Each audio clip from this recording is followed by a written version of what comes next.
하이브와 미니진 사이의 주주 간 계약을 둘러싼 법적 분쟁에서 1심 법원이 미니진 손을 들어주면서 재판장 남인수 부장판사에 대한 논란이 이어지고 있네요. 문제는 남인수 부장판사는 미니진이 템퍼링 및 하이브 이탈 계획 관련 음반 밀어내기, 표절 의혹 제기 등을 공공의 이익이라고 실드치면서 기존 법원의 템퍼링 인정을 모두 정반대로 뒤집은 판결을 내린 것이었어요. 한국연예제작자협회는 성명서를 내고 이번 판결은 템퍼링을 획책했더라도 실행에 옮기지 않았거나 실행 전 발각되었다면 면죄부를 줄 수 있다는 식의 위험한 메시지를 던지고 있다며 특히 이번 판결이 투자 계약의 안정성을 심각하게 훼손한다는 점에 주목한다고 비판했습니다. 일단 판결 주요 내용부터 다시 살펴볼까요? 서울중앙지방법원 민사 31부 재판장 남인수 부장판사는 지난 12일 미니진 측이 하이브에 낸 주식매매 대금 청구 소송에서 하이브가 미니진에게 약 225억 원을 어두워 전직 이사들, 즉 신동훈 전 부대표 및 김혜민 전 크리에이티브 디렉터에게 각각 17억 원과 14억 원 등 총 256억 원을 지급하라고 명령했습니다. 하이브가 미니진을 상대로 낸 주주 간 계약 해지 확인 청구는 기각했습니다. 그렇다면 남인수 판사 판결의 문제점은 무엇이 있을까요? 첫째, 기존 법원 판결과는 정반대입니다. 뉴진스 전속계약 관련 가처분 및 전속계약 유효 확인 소송에서 법원은 미니진의 템퍼링을 인정한 판결을 했어요. 그러나 남인수 판사는 미니진의 템퍼링을 인정하지 않았어요. 남인수 판사의 판결 중 밀어내기 관련 부분을 인용해 볼까요? 남인수 판사는 이러한 사정을 고려하면 밀어내기 문제 제기는 공적인물의 공적 관심사, 공공의 이익에 관한 사항에 해당되고 그 내용도 진실이라고 할 것이고 일부 표현 같은 경우는 진실이라고 믿을 만한 상당한 이유가 있다. 적시된 사실이 공공의 이익에 대한 사실이라면 특별한 사정이 없다면 인정받는다라며 밀어내기 의혹 제기 자체만으로는 이 사건 주주 간 계약을 해지할 만한 중대한 계약 위반이라고 할 수 없다라고 말했습니다. 남인수 판사는 밀어내기 문제 제기는 공공의 이익이라는 이야기네요. 그런데 말입니다. 미니진은 하이브를 괴롭히면서 주주 간 계약을 수정하고 엑시트하는 것이라고 이탈 계획을 세웠습니다. 미니진이 하이브로부터 이탈하기 위한 주요 수단이 밀어내기, 표절 의혹 제기 등이었습니다. 미니진은 여론전으로 하이브의 음반 밀어내기 의혹을 제기해서 하이브가 미니진 자신에게 타협하자고 제안하도록 만드는 것이었어요. 즉 미니진의 목적은 개선이 아니라 하이브 괴롭히는 게 핵심인 것이었어요. 미니진은 대외 이슈 여론전으로 밀어내기 의혹을 제기해서 하이브가 타협하도록 한 후 뉴진스를 빼돌리려는 템퍼링 계획을 시도한 것인데요.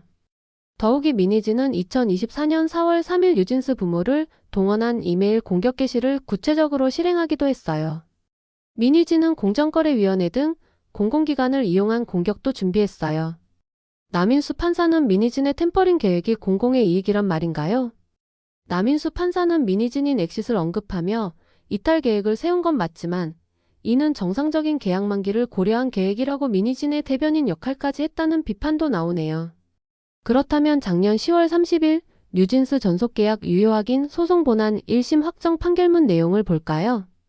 법원은 제출된 증거들만으로는 뉴진스에게 불리한 이른바 음반 밀어내기가 실행되었다고 인정하기에 부족하고 하이브의 음반 밀어내기 문제는 미니진이 어두워 대표이사일 때부터 있었던 일이라고 판단했어요. 또한 법원은 미니진은 하이브의 음반 밀어내기를 대외적으로 하이브를 공격하기 위한 수단으로 삼았다고 판결했어요. 결국 남인수 판사는 기존 법원 판결을 정반대로 뒤집은 거네요. 남인수 판사가 정상적으로 보이나요? 그리고 기존 법원은 아일릿의 뉴진스 표절 의혹 제기를 인정하지 않았습니다.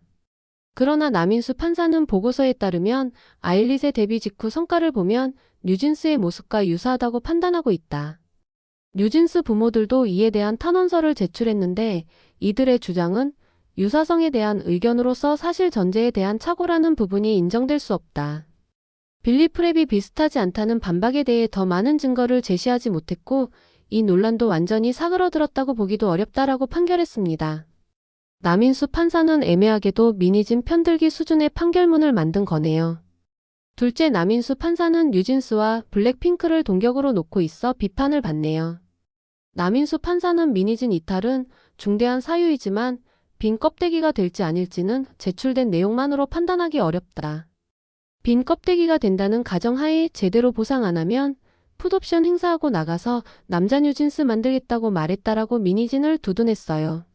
남인수 판사는 더 나아가 어도어의 2년 내 가치가 2조 원이며 뉴진스에 비교할 만한 걸그룹은 블랙핑크뿐이고 YG 시가총액 역시 블랙핑크 월드투어 수익이 반영됐을 때 1조 8천억 원가량이었다는 보고서도 등장했다. 하이브 시가총액 8천억 원 하락에 따른 민희진 배임 혐의 고발은 민희진 이탈에 따른 시장가치 하락에 따른 것이며 하이브와 민희진의 갈등 등장 이후 영향에 따른 것으로 보인다라고 판단했어요.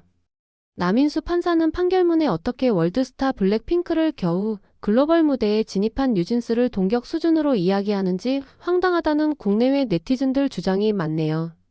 이러한 남인수 판사의 판결에 한국연예제작자협회가 반발하고 나섰네요. 사단법인 한국연예제작자협회 즉 연제협은 민희진이 하이브를 상대로 주주관계약 효력 및 해지와 관련한 재판에서 승소하자 비판 성명을 냈어요.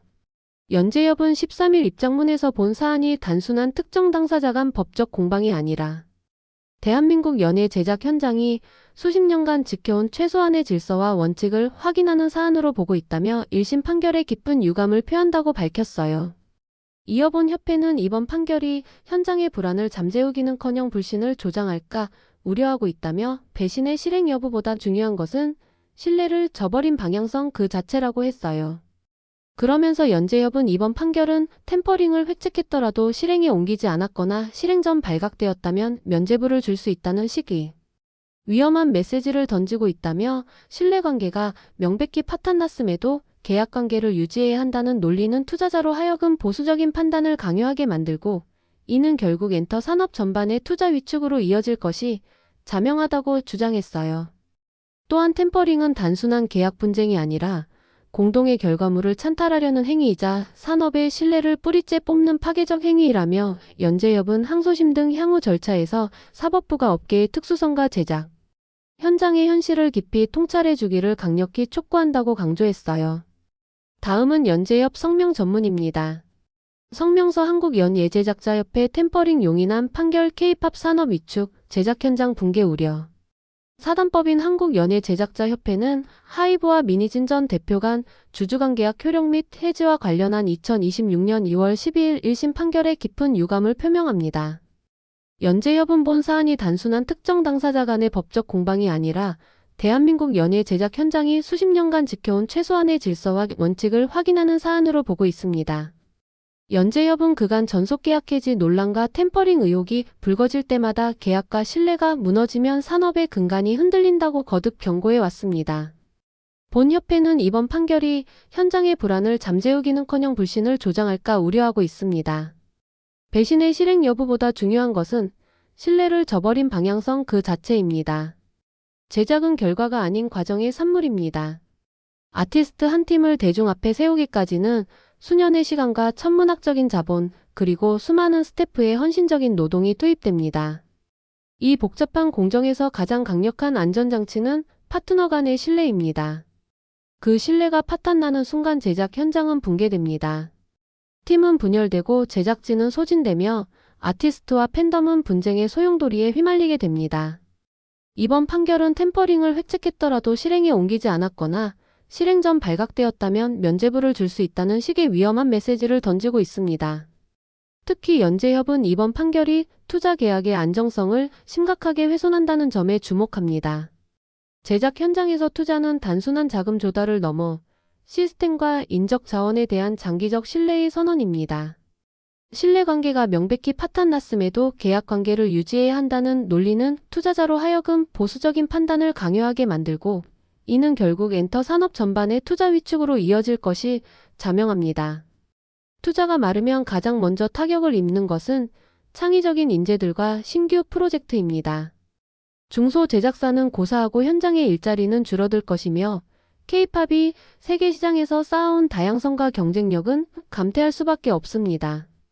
바로 그런 점에서 이번 판결은 결코 제작자를 위한 결정이라고 볼 수 없습니다.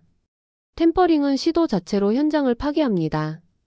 템퍼링은 단순한 계약 분쟁이 아니라 공동의 결과물을 찬탈하려는 행위이자 산업의 신뢰를 뿌리째 뽑는 파괴적 행위입니다. 연제협은 항소심 등 향후 절차에서 사법부가 업계의 특수성과 제작 현장의 현실을 깊이 통찰해 주기를 강력히 촉구합니다. 신뢰를 기반으로 성립하는 계속적 관계에서 그 신뢰가 무너졌을 때 이를 바로잡을 수 있는 명확한 법적 경계가 제시되어야 합니다. 그래야만 제작자들이 다시 사람을 믿고 자본을 투여하며 다음 세대의 아티스트를 키워낼 수 있습니다. 연재협은 K-팝 생태계가 특정 개인의 일탈에 흔들리지 않고 강건한 시스템으로 지속될 수 있도록 건전한 계약 질서 확립과 제작 시스템 보호를 위해 끝까지 노력하겠습니다. 2026년 2월 13일 사단법인 한국연예제작자협회. 이상 성명 내용인데요. 여러분들은 남인수 판사의 판결문에 대해 어떤 생각인가요? 구독, 좋아요는 더 좋은 영상 제작에 큰 힘이 됩니다. 감사합니다.